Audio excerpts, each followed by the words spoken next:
And more recently, the Denver Broncos have discovered lose at the Super Bowl once and you get sympathy and respect. Lose at the Super Bowl twice and people start talking about you like they talk about the teams that go 3-13. It's a strange fate to be better than 26 of the other teams, yet to still be considered also-rans. Tom Jackson looks ahead as the Bills try to not make it 3 in a row.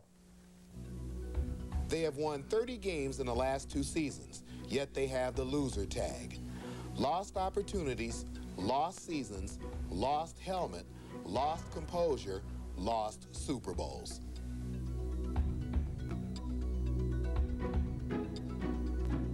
Their swaggers turned into long walks in late January with labels looming over their heads as the Vikings and Broncos of the 90s. Following their second consecutive Super Bowl loss, a blowout to the Washington Redskins, you might think that the Bills would be suffering from a lack of confidence.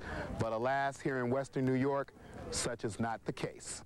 We can solve all that by winning a couple of Super Bowls.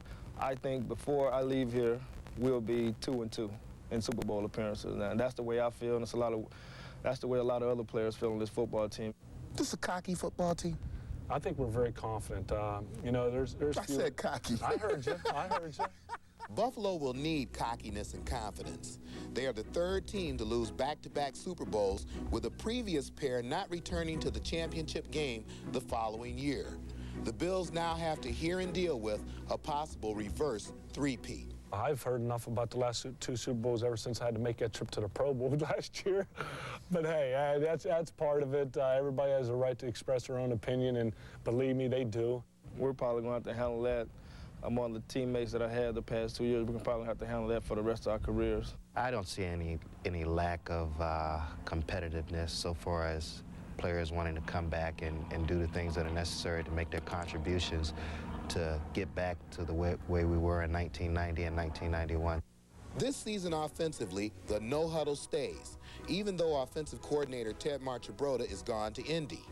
Defensively, if Smith can return to the front line full-time, it should help a defense that fell to second to last a year ago. The major reason for that was the injury to myself, for the team being maligned the way it was, and the defense being talked about in a negative way all year long. The Bills live in a small market microscope, but the pair living in a fishbowl could be Jim Kelly and Thurman Thomas. The multi-talented Thomas was much maligned for some on and off the field actions, to the point some question if it's an ego out of control. I may have an ego problem. I mean, I'm used to being the best, you know, and if I consider myself give myself anything less, then I won't be performing like I have been. Kelly is in a tough position.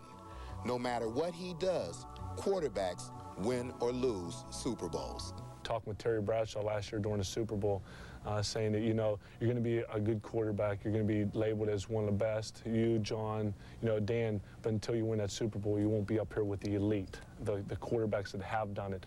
To a certain point, that puts pressure on you, saying you better get one. Bradshaw and company were the last AFC team to dominate the league.